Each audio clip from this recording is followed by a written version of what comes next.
Estou tentando ver o compartilhamento aqui, não sei se eu estou acertando. Tá, você conseguiu compartilhar a sua tela e aí estamos nos vendo daquele jeito em abismo. Tá, como é que eu faço para sair disso aqui? Deixa eu ver. Acho que no meio tem um vermelhinho aí, interromper o compartilhamento. Uhum. Pronto. Perfeito, interrompeu. A gravação já iniciou.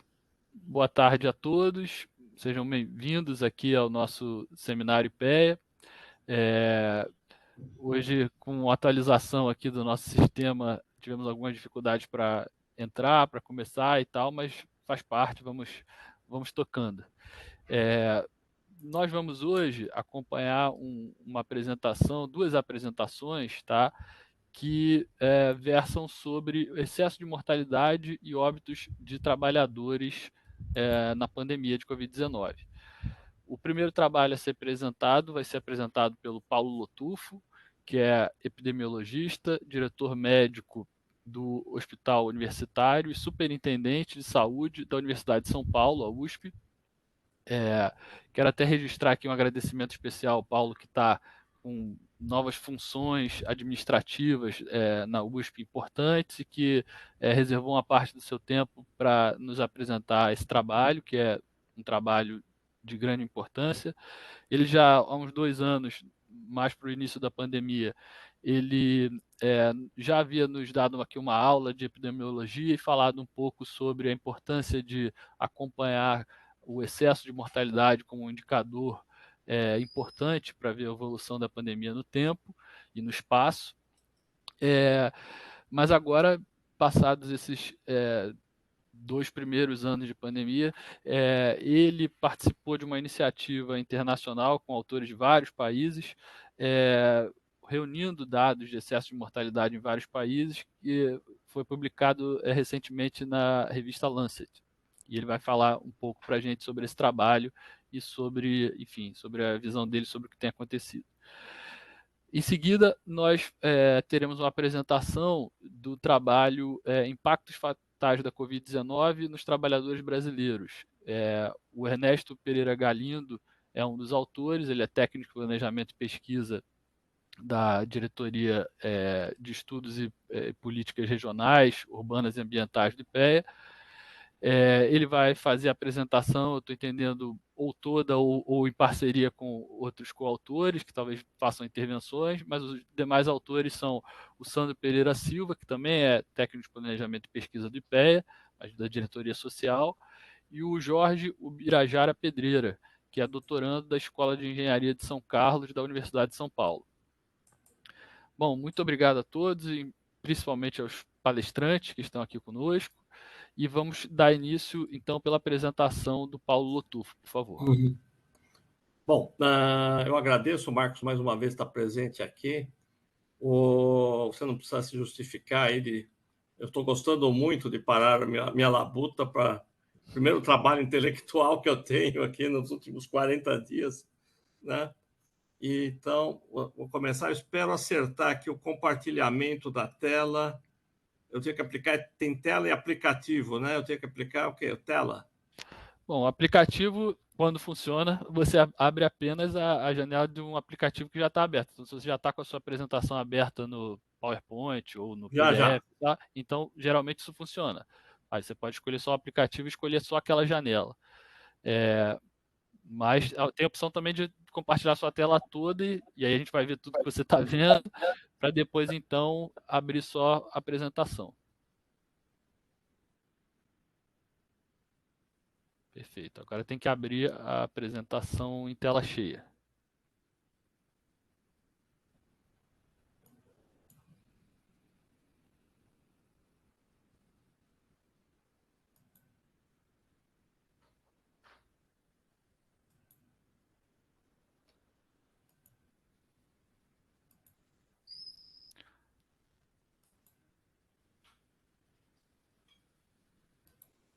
Desfez o compartilhamento, você vai tentar agora de novo por um outro caminho, é isso?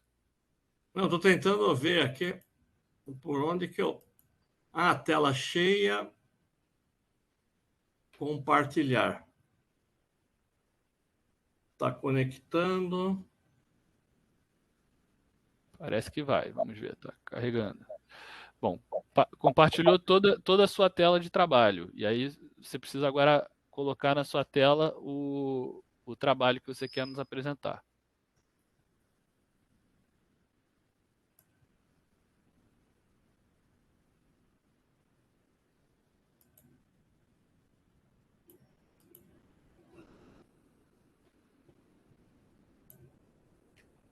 Estou vendo excesso de morte na pandemia de Covid. Agora em tela cheia, tá ótimo. Tela cheia. Ah, perfeito. Conseguimos acertar. Só sugiro ocultar aquilo que aparece ali embaixo, que fica atrapalhando um pouquinho. Tem um botão de ocultar. Perfeito. Isso. Perfeito. Bom, uma das questões que desde o início da pandemia a gente levantou, né? A gente, quer dizer, nós, pesquisadores, né? Principalmente epidemiologistas, é que a pandemia não, quer dizer assim, a doença COVID era muito nova para a gente poder entendê-la e para ter uma mensuração, né? E para poder ter uma mensuração do que a gente uh,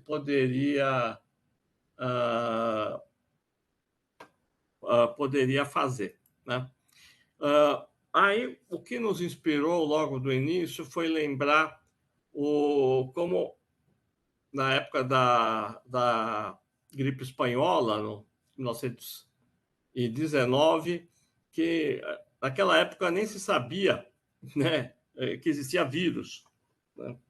E então o que ficou muito marcado foi tentar trabalhar a mortalidade geral, isso aqui foi em Salvador, e comparar com os casos de morte por gripe, né? E aí você já vê que existe uma diferença bem grande, né? Assim, do aumento da mortalidade geral, mesmo aquela que não foi considerada por gripe.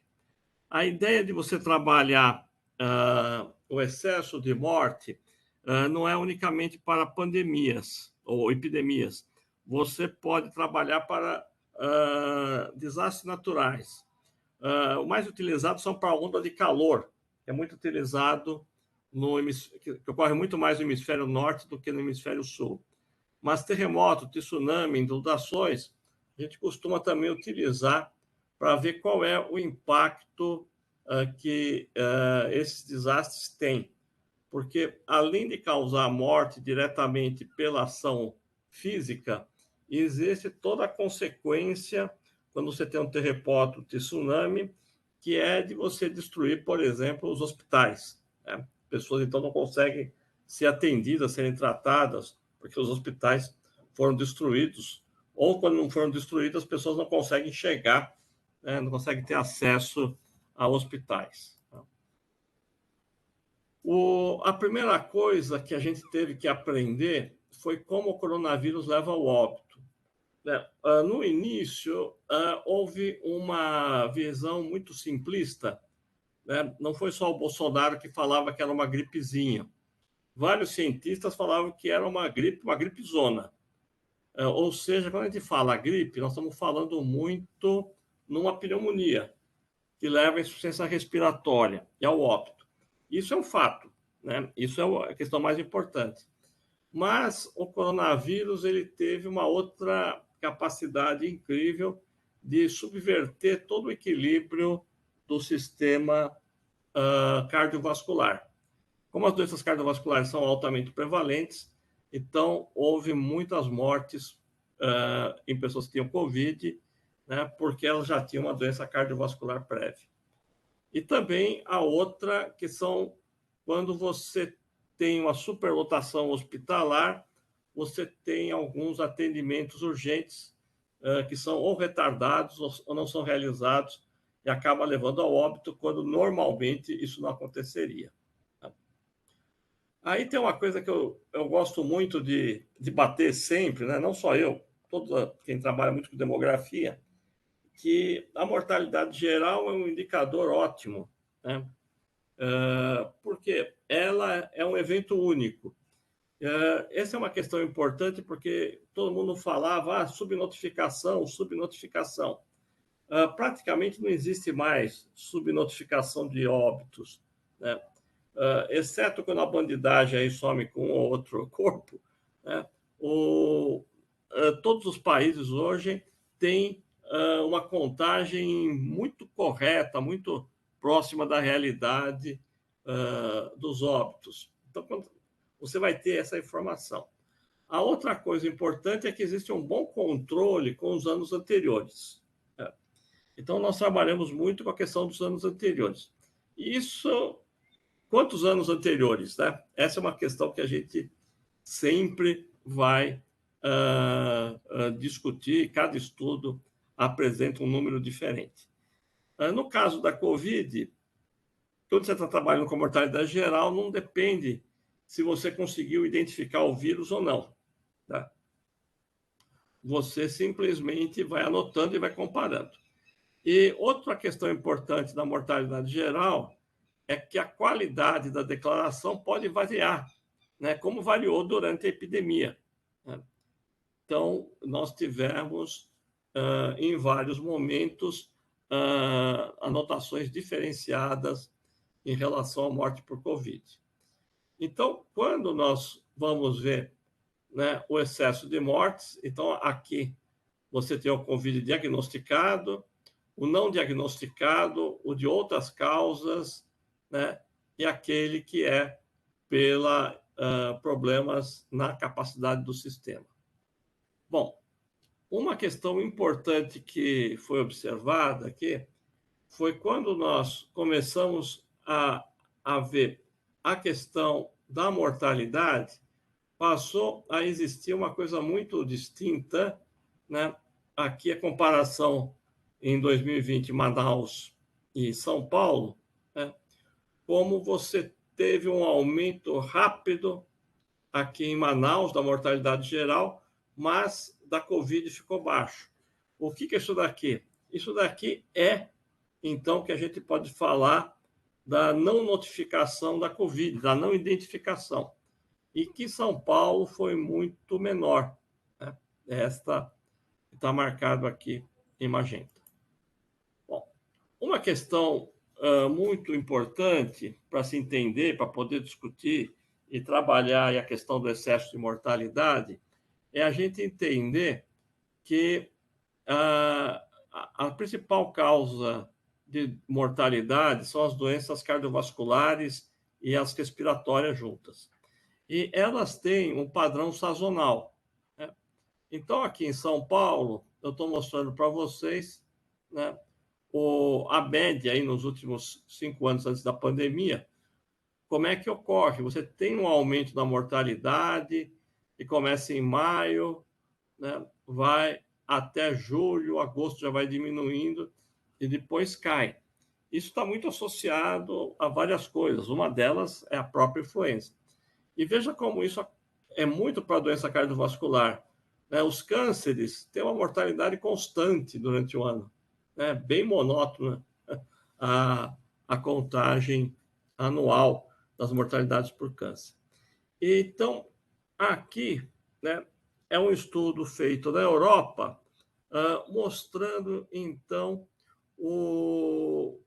em alguns momentos, né, de alguns anos, como é que foi o excesso de mortalidade.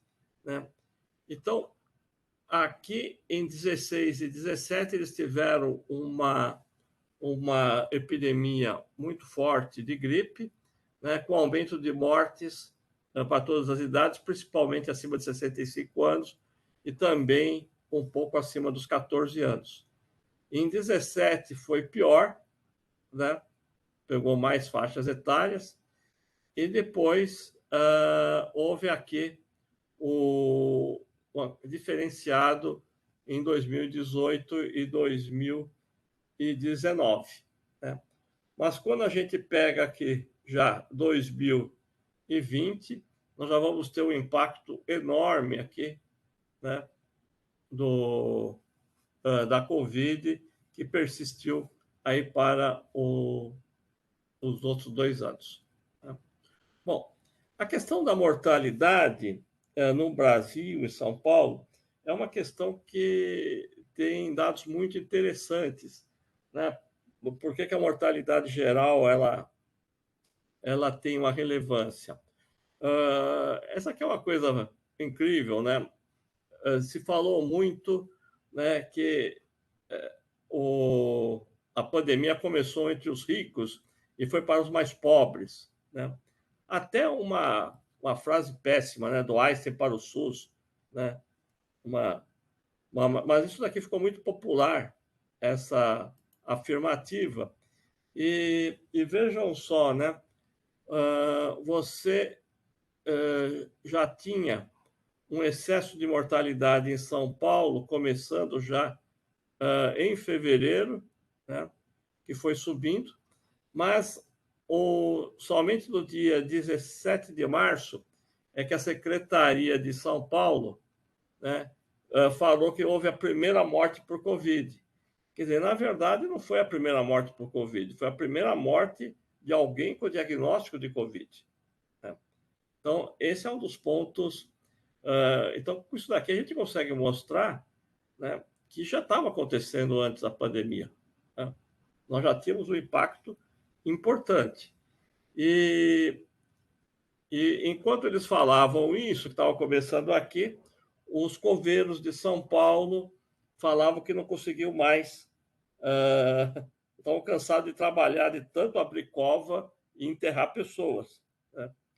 E aí eu criei um termo que os coveiros são os melhores epidemiologistas, né? Eles conseguem identificar antes dos epidemiologistas, da Secretaria da Saúde, né, a tendência que está acontecendo no país. Só para vocês terem uma ideia, né, o primeiro caso que a gente conseguiu identificar, foi o meu grupo que conseguiu, aconteceu uma semana antes daquilo que a Secretaria falou, e foi numa mulher que morava na periferia de São Paulo, uma faxineira, né, uma coisa muito mais grave. Muito mais pobre, só que o caso dela, ela foi internada no hospital, o diagnóstico clínico foi correto, mas o resultado do RT-PCR surgiu 40 dias depois da internação dela, 38 dias depois da morte. Então, isso mostra que a questão da informação tem um viés social importante. Quanto maior for a possibilidade da pessoa ter um atendimento em hospital de qualidade, que tem laboratório que faça exames prontamente, maior será a chance de você ter o resultado e, consequentemente, você fará um raciocínio incorreto de achar que a doença está começando entre os lugares mais ricos. Então, eu vou mostrar para vocês aqui, né, o município de São Paulo, ele tem 96 distritos administrativos. Azul aqui são as áreas, os distritos afluentes, verde, média renda, e os demais aqui são os de baixa renda. Então, é muito interessante a gente ver como que no ano 2000 se comportou a mortalidade, né? Aqui em vermelho, né, eu estou mostrando para vocês, né, a média móvel dos casos, né? Então, aqui, janeiro, está tudo muito parecido, né? Não tem muito aumento, e você vai começar a ter o aumento já em março, já fica num ponto muito elevado aqui, que a gente chamou de epidêmico, nesse período de abril e maio, depois fica no limiar superior e depois vai para uma média, né? Então, isso daqui foi o padrão da cidade de São Paulo. Só que esse padrão ele foi diferenciado. Quem puxou esse padrão foi justamente os distritos de renda maior. Nós temos uma ascensão mais rápida aqui, uma persistência maior do período epidêmico, limiar superior, né? Muito diferente do que quando vocês estão vendo a renda alta, né? Então, a renda alta não chega a ter nem um ponto epidêmico, né? O que é um ponto epidêmico? Essa é sempre a pergunta. Essa é uma questão básica em epidemiologia, muito simples. Né, para quem conhece aí o Z-score, é você ter a média e somar 1,96 o desvio padrão. Então, quem passar daqueles valores, você fala que está no limiar, no período epidêmico. Né? Então, na renda alta, isso nem aconteceu. Né? Houve um aumento importante, mas não tão drástico quanto houve na renda mais baixa.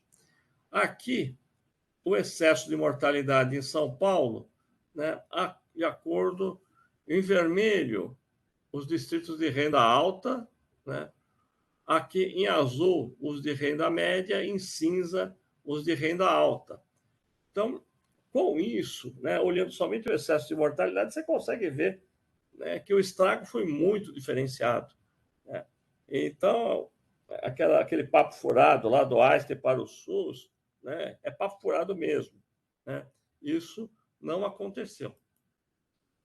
E quando a gente começou a ver o quanto que houve de excesso, em São Paulo foi 19, 20%, mas foi 27% no distrito de renda mais alta, de renda baixa, contra 11% no de renda alta.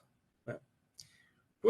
Essa aqui é um outro ponto importantíssimo que batemos muito na tecla, na questão depois da vacina, né?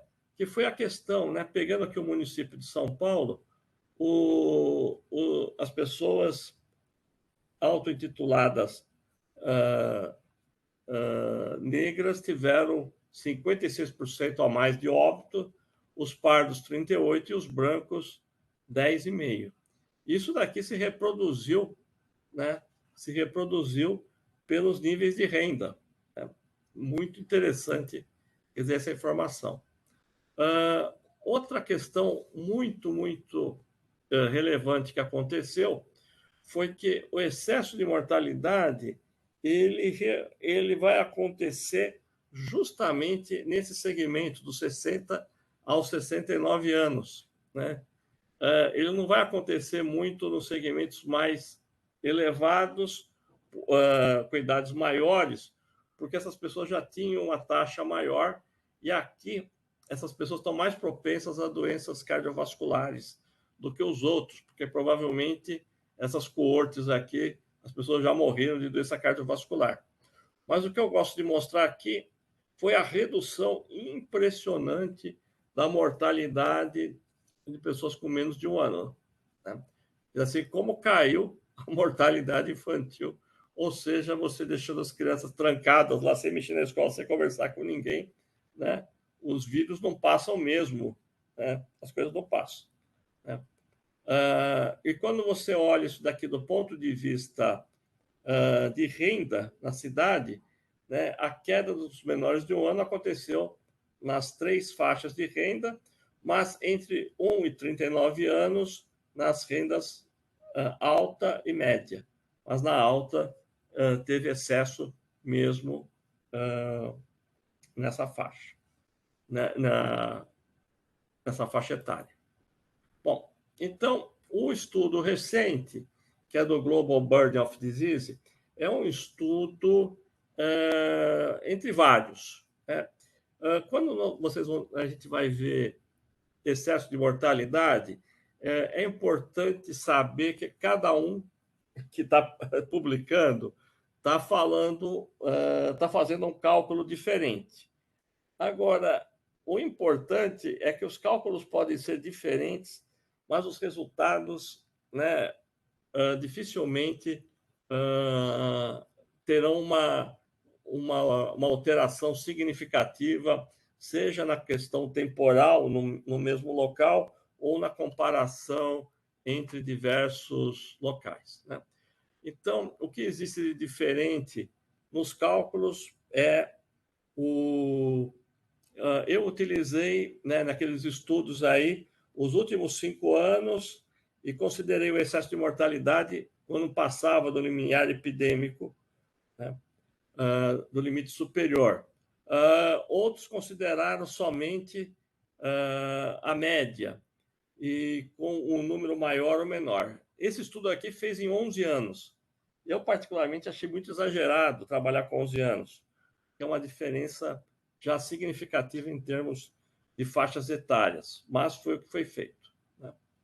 O importante para nós, né, é quando nós estamos vendo, né, o que está se passando no mundo, né, os excessos de morte no Brasil, né, desde 2000, né, até agora, né, nós temos aqui essa amostragem, e aqui é quando o Brasil fica mais alto em alguns momentos, né, e enquanto que outros países têm comportamentos diferentes. Vejo aqui, por exemplo, o Peru, né, foi muito alto, o Irã também, né, só para dar alguns exemplos. O Chile se aproximou um pouco do Brasil. Bom, voltando novamente, né, o que nós estamos falando como excesso de morte? Quer dizer, aqui, né, o zero aqui é o limiar que nós estamos trabalhando, né? Esse estudo aqui trabalhou 2015 e 2019. Diferente do outro que eu estava mostrando lá, mas que vai ser a nossa base. Aqui eles mostra, né, o quanto que foi o número de casos devido à Covid, né? E aqui tenta uma estimativa de todos os casos onde não houve, né, a confirmação laboratorial do SARS-CoV-2. Bom, então, quando nós vamos olhar essas curvas, né, de excesso de mortalidade, é interessante. Aqui à esquerda, eu vou mostrar, né, os dados brutos, né, por número absoluto. Então, vocês estão vendo aqui, né, o Brasil, pela quantidade, tem um número absoluto muito grande. Mas quando você olha aqui pelas taxas por 100 mil habitantes, ele fica em valores bem mais baixos. Por exemplo, a Colômbia teve mais, né, o Peru muito mais, o México. Então, é importante para mostrar como o impacto foi realmente diferenciado país a país. Bom, aqui, então, voltando ao estudo do Lester, trabalhando com 11 anos, né, nós vamos ter as taxas por 100 mil pessoas ano, né, entre os países. Então, existem países onde foi muito baixo, a China como um todo, né, os países do Oriente como um todo, né, Nova Zelândia, que é conhecido, Austrália, todos esses países tiveram um excesso de morte muito pequeno para a sua população, né? Por outro lado, outros países, Bolívia, Peru, aqui o Equador, né? Aqui Belarus, a Rússia, vários outros países aqui tiveram valores bem mais elevados para o excesso de morte, né? Agora, o mais importante do estudo, né, o que foi o cálculo, né, foi tentar verificar, né, o quanto, olhando pelo excesso de mortalidade, o quanto que nós conseguimos estimar que houve a mais de casos de mortes por Covid, né? E quando a gente faz esta avaliação, né, essa avaliação, no mundo inteiro deu um valor de 3 vezes mais, né? Então, você tem que multiplicar os casos de morte por Covid por 3 para o mundo inteiro. Mas, se você for pegar os países, é diferente, né? Brasil, Estados Unidos estão num nível, outros países não. No Brasil, nós teríamos que multiplicar por 1,28, né? E varia de estado para estado, né?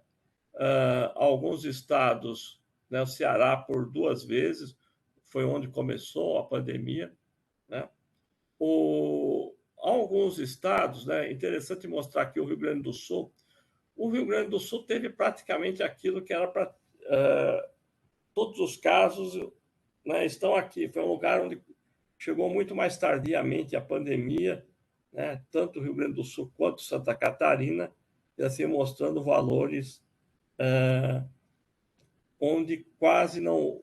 A gente pode dizer o que está sendo descrito nesses dois estados é o que realmente aconteceu. Tá? Então, esse é um dado muito importante. Agora, comparativamente ao mundo, o Brasil ficou numa situação muito melhor, perto da Índia, por exemplo, que você vai ter uma proporção muito maior. Né? E aqui, então, é para ver o número de excessos de morte, né? Em milhões. Quer dizer, o Brasil tem um impacto muito grande pelo tamanho e pela força que teve, mas nós podemos falar que o, o, o Brasil não foi dos países que teve, né, em números absolutos, né, se a gente for botar em números relativos, isso aqui cai muito. Né? Vejam aqui, né, esse é o tamanho do Brasil, isso aqui é o tamanho do Peru, do México. Né? Nós temos uma população muito maior. Né? Vejam a Rússia comparada ao Brasil. Né? Então, é uma diferença muito grande. Ou seja, nós tivemos um impacto muito forte, mas as nossas estimativas de morte por Covid estão bem melhores do que vários países. Né? E aqui, né, mostrando isso, nós estamos vendo, né? Então, essa cor mais escura, aqui tem o Rio Grande do Sul, o Sergipe, né, o Chile, que é praticamente, né, não teve nada muito acima do esperado, né, do que foi marcado. Por outro lado, né, quer dizer, o Brasil também, como um todo, fica numa outra posição. Aqui nós temos a Bolívia, o Equador, são locais onde as informações. E depois aqui nós vamos ter toda a África e a China também. Né? Aí a China é uma questão particular, porque você tem uma estimativa que teria muito mais casos de morte, mas o número não foi tão grande. Então, não tem grande impacto geral. Mas isso daí está mostrando, né, a distribuição diferenciada que houve aí na notificação. Essa é uma questão importante, mas nós vamos passar muito tempo para entender. Para finalizar, eu queria dizer o seguinte, que o trabalho que nós vamos ter que fazer agora é tentar entender os anos potenciais de vidas perdidos. Né? Não adianta mais somente olhar para o excesso de morte, mas ver o quanto que a gente perdeu de acordo com o momento da morte, né, que aconteceu na pandemia. Então, eu vou dar um exemplo aqui. São 3 homens, né, com 70 anos que morrem em abril de 2020. Né? O primeiro é sadio, ele morre por pneumonia pela coronavírus. Como ele tinha 70 anos, ele era sadio, ele tinha uma perspectiva de viver mais 20 anos, chegar aos 90. Né? Então, nós tivemos uma perda de 20 anos. Teve o outro que teve uma morte súbita em casa, mas ele já tinha um infarto do miocárdio há 5 anos.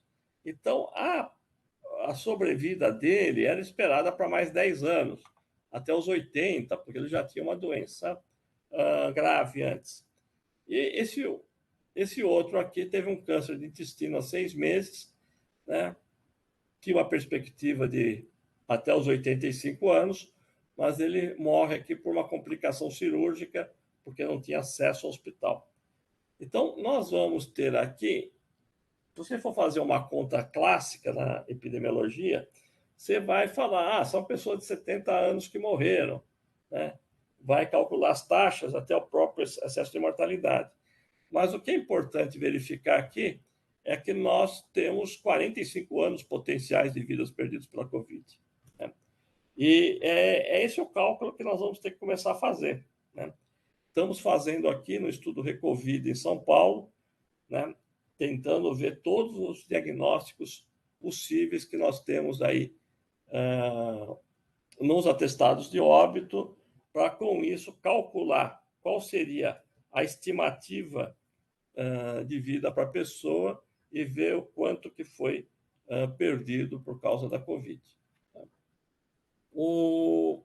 Então, era o que eu teria a apresentar, né? Fico aberto aí às discussões. Muito obrigado, Paulo. Muito esclarecedor e também confundidor, o que é bom, porque embaralha as cartas, traz informação nova para a gente pensar e eu tenho Exato. algumas perguntas para fazer no final. Aí eu retorno com as minhas perguntas e com as perguntas que enviarem aqui pelo bate-papo também. Pois Eu vou é, lendo. só para terminar uma coisa, Marcos, desculpe. O trabalho do Global Border Disease, ele teve uma abordagem metodológica que eu chamo assim bastante simples, tá? Porque eu não ia pegar todo mundo, foi uma coisa muito simples. Se nós fôssemos, né, trabalhar com uma profundidade maior, nós íamos ter que colocar vários outros fatores no meio para poder chegar a essa razão, né? Mas eu acredito que a diferença não vai ser tão diferente entre os países, né? Quer dizer, uma coisa ou outra. Então, nós precisamos ver aí alguns impactos de riscos, ações ambientais que aconteceram, alterações climáticas e frequência de outras doenças. Tudo isso daí nós deveria ser colocado aí, mas para fazer um estudo desse com todos os países seria muito complicado e demorado. É isso daí, Marcos. Obrigado, estou Eu que aberto agradeço. às discussões. Eu que agradeço. A gente vai então agora passar a palavra para o Ernesto Galindo, que vai nos falar do trabalho que ele fez com dois outros colegas sobre, enfim, os impactos fatais da Covid-19 no Brasil, sobre os trabalhadores brasileiros, sobre de que forma ela afetou de maneira diferenciada diferentes grupos de trabalhadores também. Então, muito obrigado, Ernesto. A palavra está com você.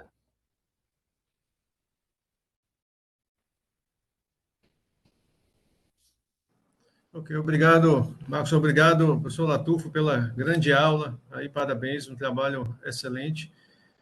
Bom, deixa eu compartilhar aqui a minha tela. Tela cheia.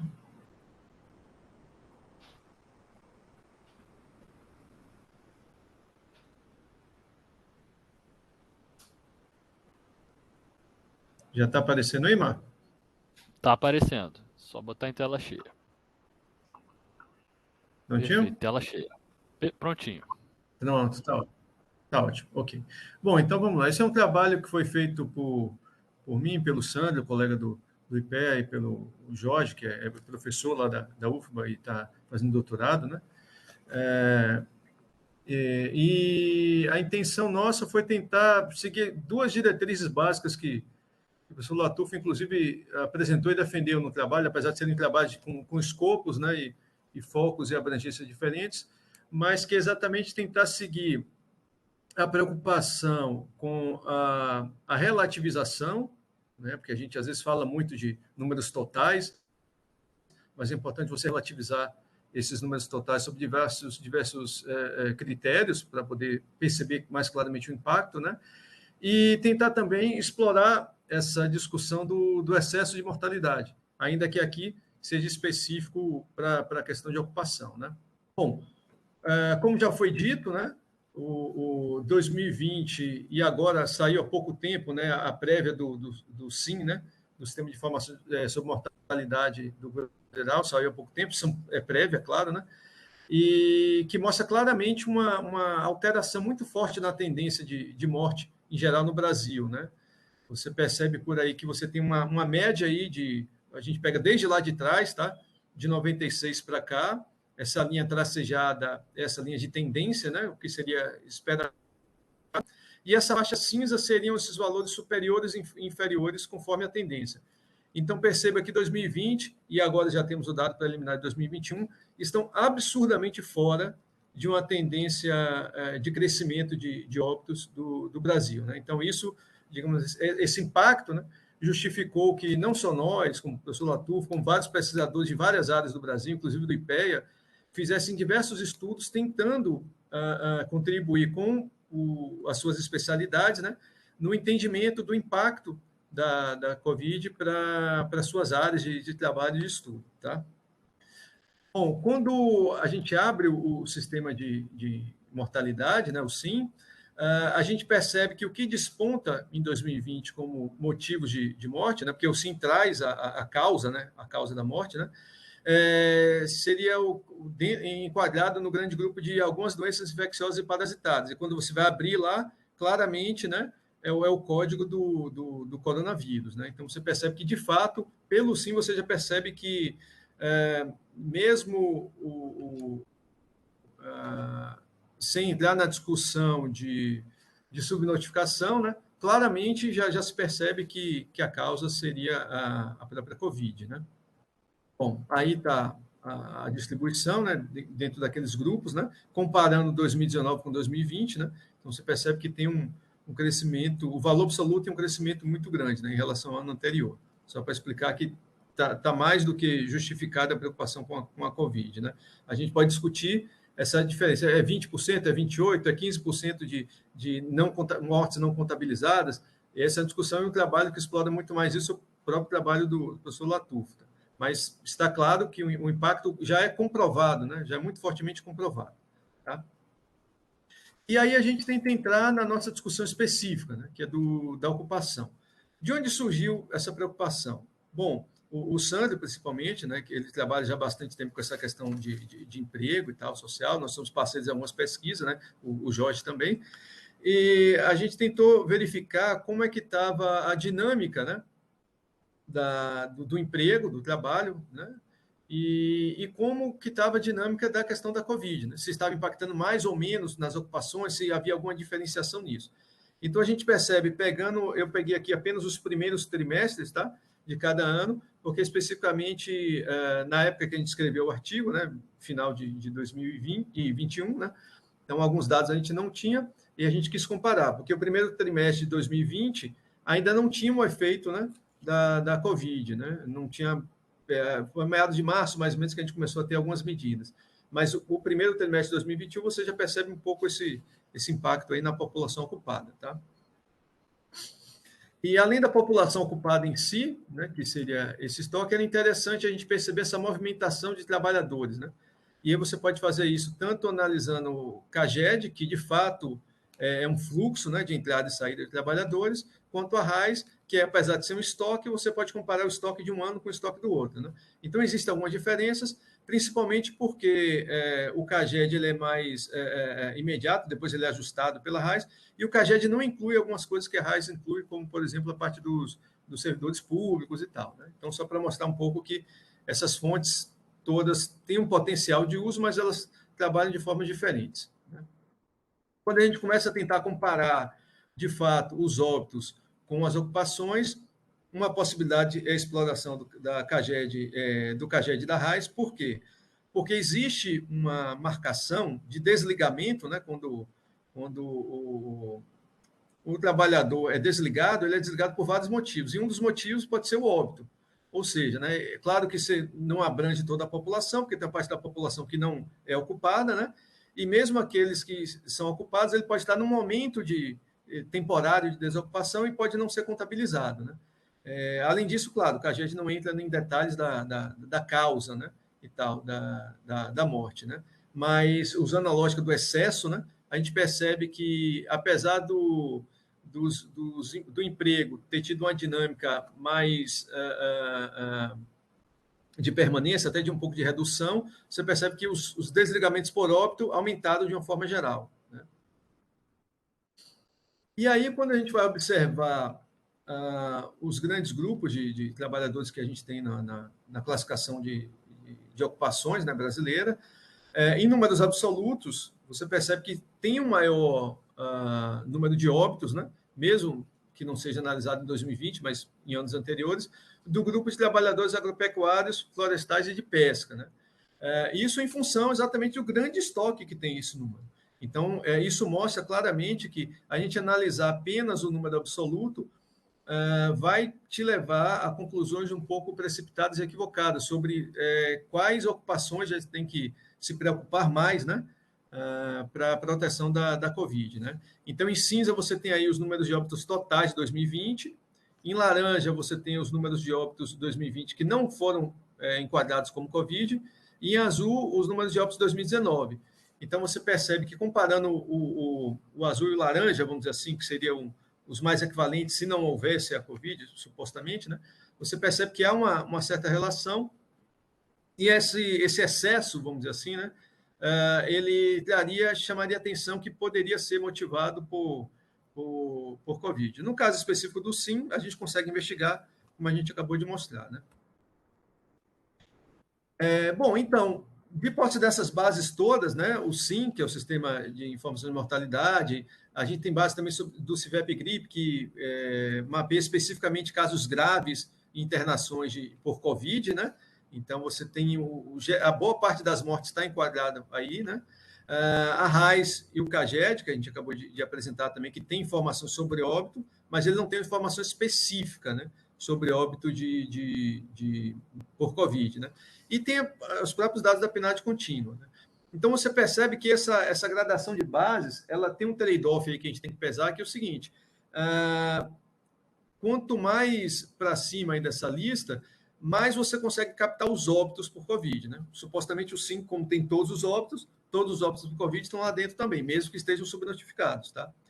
E, por outro lado, você tem a captação da ocupação mais atualizada, né?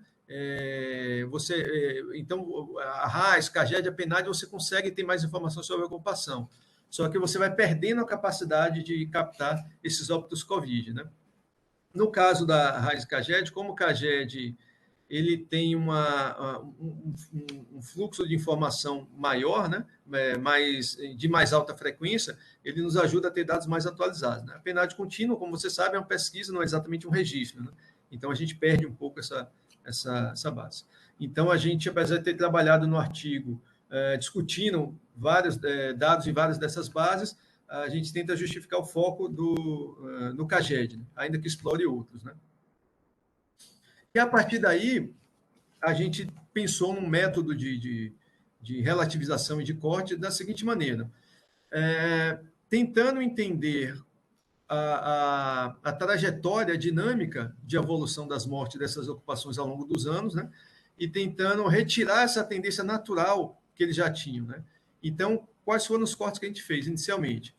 A taxa de mortalidade ocupacional, né? Então, a gente pegou os desligamentos por morte via CAGED, né? Comparou com o estoque de trabalhadores, né, da RAIS e tal, e identificamos aqueles que estavam acima da média nacional para 2020, né? Então, a gente selecionava, digamos assim, já tinha um critério que ele seria importante de seleção, né? Um primeiro critério. Um segundo foi a alteração na taxa de mortalidade, né?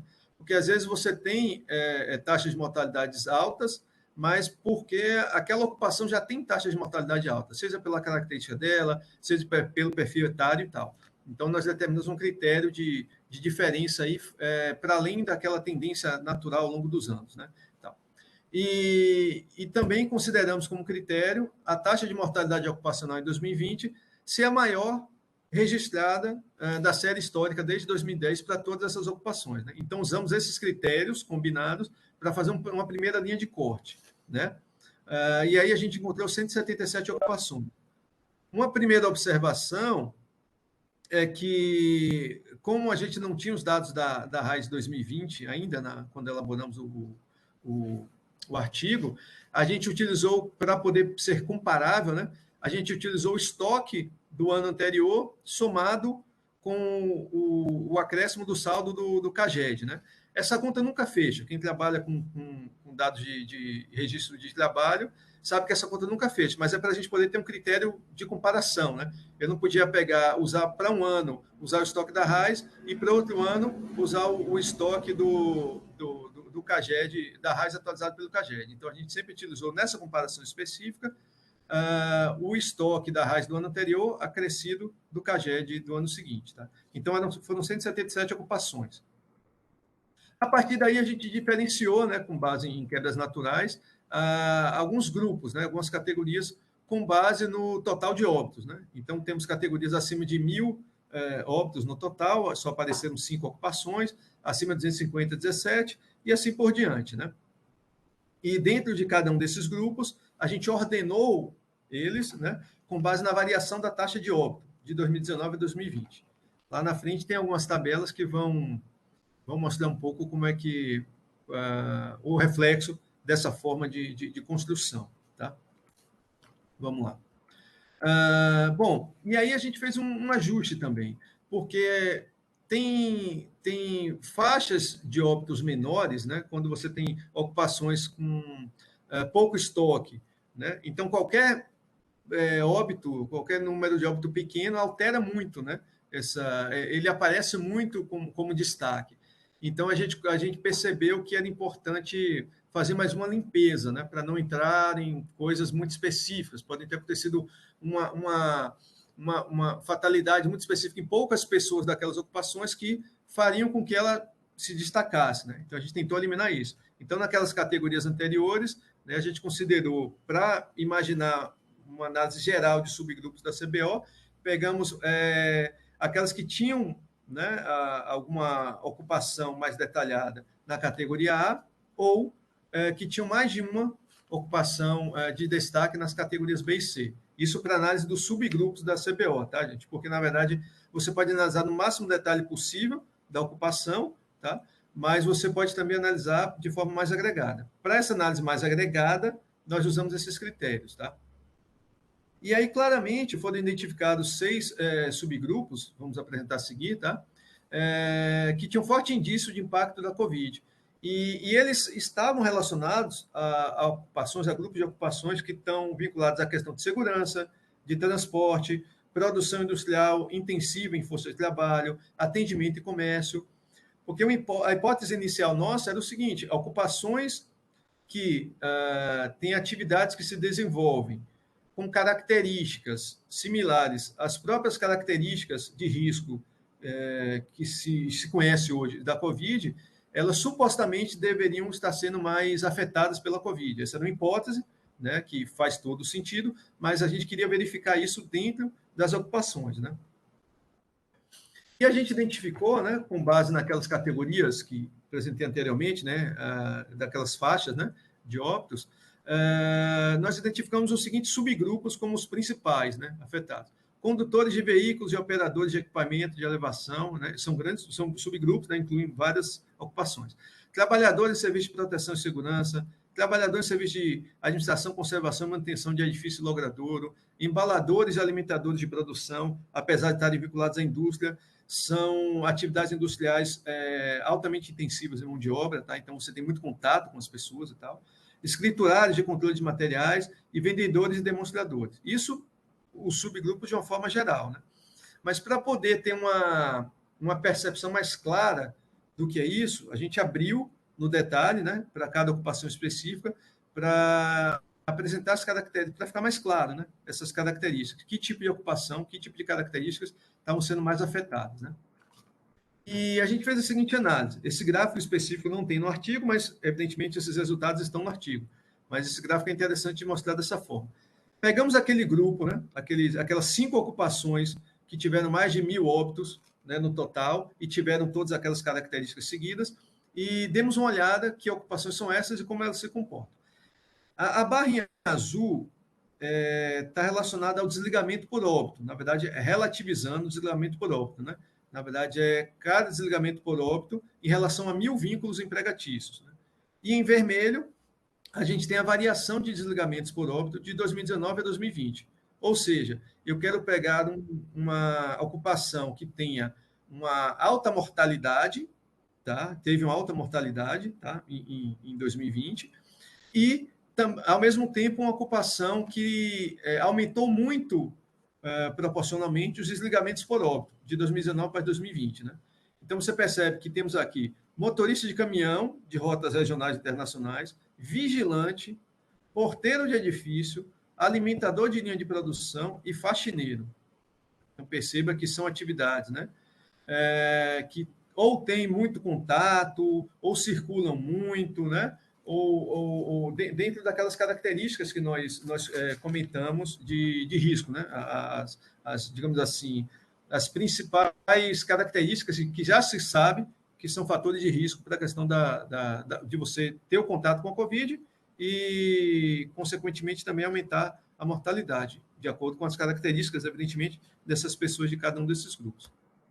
Aquele segundo grupo, né, abaixo de 1.000 e acima de 250 óbitos no total em 2020, né? Aí vai continuando uma característica bem parecida com aquela, motoristas, né? Aí já entra técnico de enfermagem, aí você tem açougueiro, né, embalador. Então você percebe que tem uma característica comum entre eles, né, sobre essa coisa do contato, você não conseguir fazer o trabalho de casa, né? Porque muitas vezes algumas ocupações eram passíveis de trabalho em casa. O IPE, inclusive, fez alguns estudos, né, com nosso colega Geraldo Góes sobre isso, bastante interessantes. Tá? Então, perceba que continuam sendo ocupações que tiveram uma variação muito grande de desligamento por óbito, 2019 2020. Veja motorista de furgão ou similar, por exemplo, aí, mais de 100%, tá? Mais do que dobrou de morte de 2019 para 2020. Tá? E também tiveram um valor uma taxa de desligamento por vínculo também relativamente alta, tá? Acima do que a gente observou no geral para o Brasil. Tá? Com isso, a gente conseguiu observar que, de fato, né, a população, os trabalhadores mais impactados foram aqueles que tinham intensivo contato social, alta circulação de pessoas, né, que tinham maiores barreiras para interromper seu trabalho durante a pandemia, por conta de demanda, por questões sociais de necessitar também daquele tipo de trabalho e tal, e dificuldade também de realização de trabalho remoto. Né? Não são atividades que dá para você fazer de casa, né? Um entregador, um motorista e tal, ele precisa ir para a rua, né? Muitas vezes um atendente, dependendo do tipo de serviço, tem que estar lá, né? Presencialmente, né? O pessoal que trabalha com limpeza, seja limpeza de rua, limpeza de edifícios e tal, não foi dispensado. Tiveram casos, inclusive, de alguns estados que colocaram no rol de serviços essenciais para que não fossem impedidos de se realizar trabalhos domésticos, por exemplo. Tá? Bom, mas evidentemente que esses estudos todos trazem uma contribuição, mas tem limitações. O uso do CAGED, qual é o problema do CAGED? E, na verdade, do registro administrativo que a gente tem de trabalho no governo federal de uma forma geral. Ele não inclui informais. Tá? Então, se você não tem uma relação de carteira, uma relação de emprego público, ele não está incluído aí. Tá? No caso do CAGED, especificamente, inclusive, nem inclui servidores públicos, né? O Arrai já inclui, né? Não inclui autônomos, né? Tem o impacto da pejotização. O que é isso? Hoje em dia é muito comum, e é muito comum, inclusive, na área de saúde, por exemplo, por isso que RAIS e CAGED não conseguem captar bem o impacto nos trabalhadores de saúde, ele não inclui relação CNPJ-CNPJ.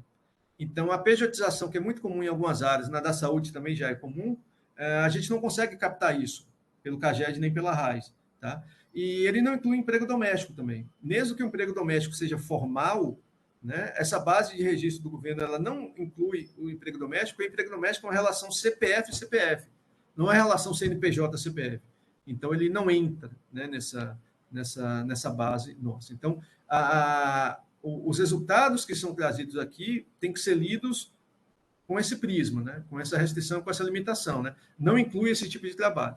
No texto, a gente faz alguns comentários, usando dados do SIM, usando os dados da PNAD, usando outras bases de dados, comentários gerais sobre algumas dessas ocupações que o CAGED e a RAIS não capta, apontando que há indícios também deles terem sido altamente afetados. Mas como a gente não tem como relativizar dentro do nosso método, a gente não tem como fazer exatamente essa análise que a gente fez aqui. Tá? Então, seriam, digamos, esses os pontos mais gerais. O trabalho tem uma série de detalhamentos, alguns dados e tal, e claro, a gente está sempre aberto para essa discussão. Né? Bom, acho que foi isso, não sei, não controlei o tempo aqui, mas em geral eu consigo cumprir o tempo. Tá? Tá Obrigado. ótimo. Estamos em um bom tempo para começar essa parte de perguntas e respostas. Eu vou ler aqui algumas perguntas e comentários que foram enviados pelo bate-papo e vou acrescentar perguntas minhas também. A Inês Calazans fez um comentário. Bom, e se os SIS fossem mais efetivos, os resultados seriam ainda mais expressivos. Os SIS, no caso, eu imagino que sejam sistemas de informação em saúde. Mas é um comentário nesse caso. O Paulo Borlina Maia, da Fundação SEAD, faz uma pergunta aqui dirigida ao Paulo Lotufo. As comparações das taxas de mortalidade dos países não estão afetadas pela estrutura etária da população, principalmente porque a Covid incide mais na população idosa, onde há Sem maior dúvida. variabilidade da população entre as regiões.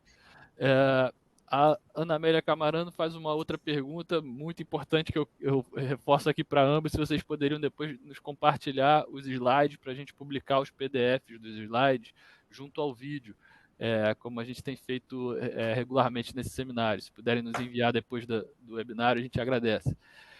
E eu queria acrescentar, então, primeiro, concentrando no professor Paulo Lotufo, tá? Essa pergunta do Paulo Maia, e eu vou acrescentar questões minhas também para o Paulo. Se vocês têm, primeiro, como é que é feito no caso desse estudo internacional? Eu sei que há várias maneiras diferentes de fazer. Como foi feita a correção dos registros mais recentes de morte, né? Porque eu entendo que o excesso de mortalidade, normalmente você precisa ter o que foi observado Sim, contra sim. o que foi esperado, dada a tendência de crescimento das mortes em anos anteriores. Mas o observado mais recente, sempre ele tem uma falta de dados que ainda estão incompletos, que vão ser completos ao longo do tempo e tal. Então, é o dado mais frágil, é justamente o último. E aí, a parte de corrigir essa fragilidade é uma parte importante do método. Eu queria saber como é que foi feito isso. Só para acrescentar a segunda pergunta, e aí você já mata as três, se há uma informação já nessa comparação internacional, como fica em que percentil o Brasil fica em termos de excesso de mortalidade em percentual, não absoluto, mas em percentual. Quanto que a gente superou em percentual? O observado foi pior do que o esperado, dada a tendência anterior. Se esse percentual, me parece que a gente está na região, uma das regiões piores ali, a América Latina me parece ser a pior região mesmo, junto talvez lá com o leste europeu, né? Enfim, países do antigo bloco socialista e tal, países de transição para o capitalismo, alguns deles, e enquanto os melhores são lá sul da Ásia, a Oceania e mesmo a África, apesar do problema de subnotificação e tal, eles ainda estão com excesso de mortalidade que é mais baixo do que da maioria das regiões. Mas como é que fica o Brasil no mundo? Assim? Olha, a primeira pergunta, né, ela é mortal, né? Eu até deveria ter falado, insistido nisso daí. Durante a pandemia, a gente desaprendeu muita coisa, né? Muitas questões básicas foram passadas como um rodo. Eu insisti, cansei de insistir, né, na questão do ajuste por idade o tempo inteiro, para não chegarmos a conclusões absurdas, como falar que no Rio de Janeiro a mortalidade é maior do que em Manaus. Né? O Rio de Janeiro tem 20% dos seus habitantes com mais de 60 anos, Manaus tem 8%. Né? Eu junto com a professora Golnar, da UERJ, nós publicamos isso daí, mostrando a correção, mas toda a imprensa falando, né? Essa questão aí do Rio e Manaus, né? Sim, e é incrível, quer dizer, as coisas vão para o Lancet, o revisor não fala, e o GBD, como não tinha os dados a maior parte dos países não estava colocando, inclusive o Brasil, por faixa etária, né, trabalhou com os dados brutos. Então, obviamente, né, sim, o que eu posso falar é que é uma boa, é um bom exemplo para mostrar, né, como a gente pode fazer uma ciência mais ou menos, né? Eu diria que isso é uma ciência mais ou menos. Eu não tenho nenhuma dúvida em criticar isso daí. Eu critiquei na época no dado de revisão, a pessoa não temos, né? E assim vai. A segunda questão foi em relação dos últimos dados. Também isso daí ficou muito na base das estimativas, né? O que pode ser um pouco complicado também. Eu acho que essa é uma fragilidade desse estudo. Não tenho nenhuma dúvida a respeito disso. Eu gostaria de ter parado antes, né, a série temporal. Eu sempre fui muito conservador nisso daí, né? O pessoal usava muito aquelas estimativas aí do portal da transparência, dos registros de cartório, e eu criticava muito isso daí. Eu pedia que se desse um tempo muito maior. A outra pergunta, Marcos, foi... É sobre se existe já um número de onde o Brasil fica na distribuição do mundo, assim, qual que é o Sim. nosso Olha, quantio lá? na verdade, a gente pode falar, nós temos um padrão que é o padrão do Oriente, que foi o melhor de todos, né? Então, a Ásia como um todo tem o melhor padrão, né? E aí você pega Vietnã, Coreia, Japão, a China, depois a Indonésia escapa um pouco e a Austrália e Nova Zelândia muito bem. Depois você vai ter aquilo que são os lugares onde houve os piores resultados. O leste europeu é um, né? A África do Sul, a América do Sul, com destaque muito grande para Peru, Equador, Bolívia, o México e os Estados Unidos, né? Nós conseguimos ficar até um pouco abaixo disso. E aqui no Brasil, é interessante como o impacto foi muito pela entrada do vírus. São Paulo sofreu bastante, mesmo assim, a mortalidade, mas tem um impacto muito grande. São Paulo, Rio e o Ceará foram os lugares onde o vírus entrou primeiro, né? Então, esse passou a ser um dos grandes problemas internos nossos. Então, o Brasil ficou numa situação que eu chamaria assim, não tão ruim quanto outros países, porém, nós, com certeza, se tivéssemos tido uma atitude muito mais forte, a gente tinha condição, pela nossa estrutura do SUS, aqui a gente teria condição, nós estaríamos numa situação bem melhor. Agora, Marcos, eu já falei para você, eu tenho um problema aqui de horário. São Paulo tem o rodízio, eu preciso sair aqui do hospital para ir para casa. Mas eu queria falar o seguinte: olha, para mim, o que eu apresentei é uma coisa bastante conhecida, tá? Mas a apresentação que me seguiu, ela tem dados muito importantes e relevantes. Eu entrei numa briga aí que, quando começou a vacinação, né, e o pessoal falava assim, não, o critério tem que ser por idade. E aí eu falei uma coisa que eu levei muito pau. Eu falei assim, para as mulheres brancas e ricas serem vacinadas primeiro, né, do que os trabalhadores negros, né, e mais jovens, né? E é isso daí, né? Era só andar pela rua, ver o que estava acontecendo, você via quem é que estava trabalhando, né? Eram os entregadores, o pessoal de segurança, o pessoal das companhias aí de infraestrutura, né? Eletricidade, água, cable, essas coisas, né? Eram eles. Aí você olhava, né? Todos, né? Pardos, pretos, né? Trabalhando. Então, eu defendi muito que a vacinação tivesse que ser diferenciada por atividade que estava sendo feita, né? Já que ninguém contestava o pessoal da área da saúde. Então, olha, eu achei muito interessante esse trabalho, gostei muito, né? E nós tentamos aqui no Estudo Recovida trabalhar com a parte ocupacional e foi impossível, pela DO e pelo CIVEP. Impossível, né?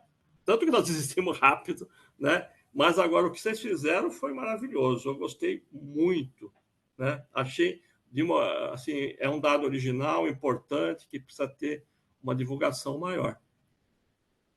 Muito obrigado, Paulo. Eu Olha, se você agradeço. tiver com Eu preciso pressa, despedir de fique à vocês, vontade. então.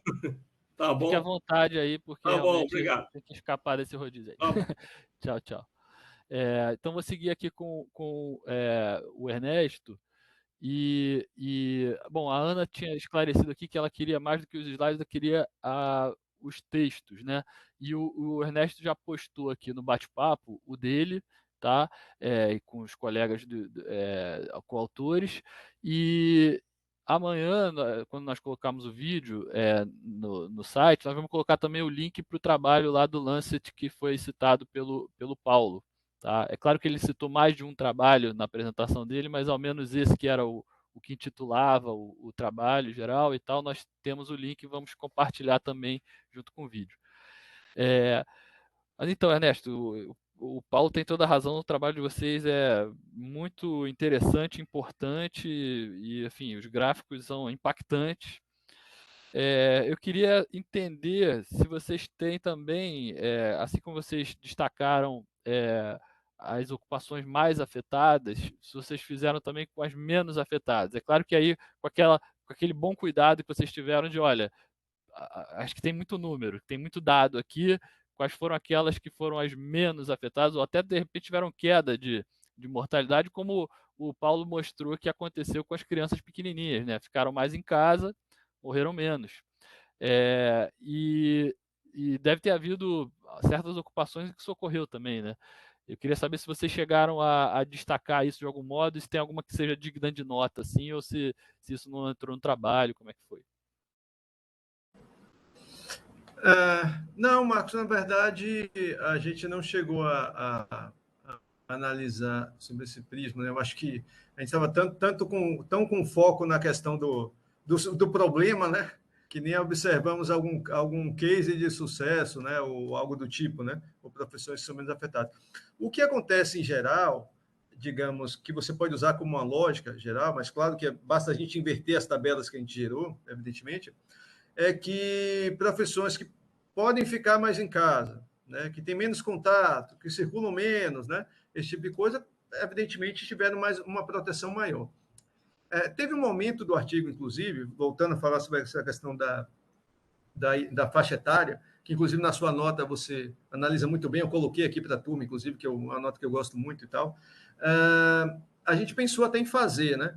Vamos relativizar pela idade também, só que como o foco era exatamente apontar as profissões que foram mais submetidas ao risco, o fato de você ter uma ocupação, desculpa, o fato de você ter uma ocupação que tem um perfil maior de idade e que continua ainda assim sendo submetido a esses riscos, né, significa que essa ocupação está sob risco, entendeu? De uma forma geral. Então, a gente não abriu, não quebrou pela questão da faixa etária, né? Porque é muito comum, se você abre lá o SIM, por exemplo, né? Você vai ter muito aposentado, muita dona de casa, né? Grande parte das mortes é desse público, porque é uma faixa etária já mais elevada, né? Em geral. Né? Não era, a gente queria analisar de fato a característica dessas ocupações. Tem coisas interessantes, sabe, que a gente não entrou aqui no detalhe, mas, por exemplo, porque não entra nesses grandes números, né? Mas tem curiosidades assim que chamam atenção. Tem uma ocupação, eu não vou lembrar o termo agora, mas é como se fosse o pastores e similares, sabe, de igreja e tal. Tiveram um aumento grande de mortalidade.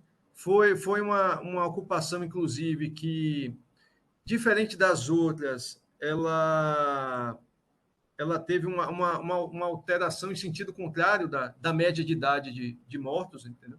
Porque como a Covid afeta muito os mais velhos, né? Então você aumenta muito os óbitos dessa idade e a média de pessoas que falecem, né? no caso, aumenta também. Nesse caso específico, diminuiu, né? Assim, são coisas bem interessantes, ou seja, é uma ocupação de bastante contato, né? Me parece que a partir da linha de cada uma, e tem que ser respeitado, evidentemente, a linha de cada religião, eles tentaram manter mais o trabalho, né, ativo, e isso aparentemente afetou, né, mais do que o que deveria, né? Tem coisas do tipo, o pessoal de segurança, dependendo da ocupação, alguns tiveram uma conversão de mortes, porque como é uma profissão, principalmente quem está nas hierarquias mais baixas, de muito risco, você aparentemente tem uma redução de óbitos relacionados à questão propriamente dita da segurança, né, e tal, e aumentou o número de óbitos por conta da questão da Covid, entendeu? Então, assim, tem profissões que já são submetidas a risco, foram submetidas também a esse risco a mais, né? Lembrando também que os dados do CAGED, eles não falam motivação. A gente está fazendo aquela análise de excesso de óbito que o Latuf comentou, tá? Pode ser que parte do pessoal que trabalha com transporte tenha morrido de acidente de trânsito, entendeu? Porque circularam mais, os caminhões estavam circulando mais, né? As indústrias de alimento estavam produzindo mais, né? Frigoríficos teve muito problema com Covid, esse tipo de coisa, entendeu? Então, ainda que não tenha tido muita morte por causa da faixa etária. Então, tem outros motivos. Mas, quando a gente analisa, duas grandes causas de morte do Brasil, que geralmente eram muito altas, ainda são muito altas, mas elas de 2019 para 2020 não alteraram muito, até diminuíram um pouco, que é homicídio e acidente, né? De transporte e tal, de trânsito, entendeu? Então, não parece ser isso. De fato, parece ser o efeito da Covid, mesmo nessas ocupações que circulam mais, né? Sim. Eu até queria fazer um comentário sobre a pergunta do Paulo, da SEAD, o Paulo Maia, para o Paulo Lotufo, que eu acho até o seguinte, nesse caso do excesso de mortalidade, eu acho que tem um atenuador do problema das idades, que assim, quando você compara taxas de mortalidade geral de grupos com padrão etário muito diferente, eu acho que isso é horrível, né? Você comparar a mortalidade média da Itália com a do Brasil, quando na Itália tem o dobro da proporção de idosos que o Brasil, entendeu? Você está comparando mortalidade de idoso com não idoso, aí não vale, né? Então, quer dizer, você pode fazer a comparação, mas tem que entender que está faltando uma peça fundamental para comparação ficar melhor. Aquele trabalho meu que você citou, obrigado aí pelo merchan gratuito, ele faz isso, ele separa por faixas etárias, tenta fazer um controle disso, e se você olhasse a mortalidade dos não idosos no Brasil, era muito mais alta do que a da Itália. Se olhasse a dos idosos no Brasil, também era mais alta do que na Itália, só que a média do Brasil era melhor. Por quê? Porque tem muito menos idosos como proporção da população. A da Itália só ficava pior pela proporção de idosos. Mas no caso do excesso de mortalidade, uma parte disso é atenuado, pelo menos, pelo fato que você está comparando você com você mesmo, né? Você está vendo o excesso do Brasil contra o próprio Brasil, o excesso da Itália contra a própria Itália. No caso de vocês, no CAGED, o excesso dos motoristas contra os próprios motoristas e tal. Então, é claro que se você tiver só motoristas idosos e na outra profissão só tem crianças, aí é muito difícil. Mas, assim, em parte isso já está controlado pelo fato de você estar comparando a variação e não o nível, né? E a variação já não pesa tanto o fato de que um tem um padrão muito mais envelhecido do que outro grupo. Então, acho que no caso dessa taxa de excesso de mortalidade, não exatamente o nível, mas a taxa, esse percentual, ela já vem um pouco limpa desse problema do padrão etário, né? Então, eu acho que é sempre um indicador bom, assim, e até onde eu tinha visto, o Brasil estava realmente entre os piores, mesmo em excesso de mortalidade. O mapa que o Paulo mostrou coloca o Brasil com uma cor melhor do que a de outros países latino-americanos, mas assim, ainda pior do que a da maior parte do mundo, né? E o Brasil está muito bem no que ele mostrou em termos de o número de registros se aproxima bem do número de suposto pelo excesso, né? O número de mortes excessivas. Então, o Brasil parece estar registrando bem as mortes, mas ele não está matando pouco. Está com mortes em número elevado comparado com a média mundial. Né? Não, só sobre isso um parecido, só para você ter uma ideia, se a gente prolonga aquela tendência lá que a gente estava mostrando desde 96, né, que é bastante regular, vamos dizer assim, né, tal. A gente deveria ter em 2021, 2022, 1 milhão e 300 e alguma coisa mortes, entendeu? E 2021, agora, o dado pode ser revisado, claro, mas a gente bateu quase 1 milhão e 800. Está muito fora da curva, entendeu? Tem um problema muito grave nisso aí. E é como você falou de fato, na verdade, você tem um problema. A gente teve muita morte absoluta, teve. Relativamente, a gente também não está tão bem na fita. Quando a gente relativiza pela idade, a gente fica mais complicado dentro da nossa situação.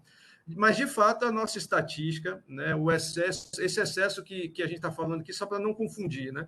Tem um excesso de morte, que foram as mortes a mais, e tem um excesso de morte não contabilizado, né? Então, assim, a gente teve o excesso contabilizado pela Covid, só ano passado foram mais de 400 mil, só da Covid, tá? E a gente tem um excesso que pode não estar contabilizado, perfeito.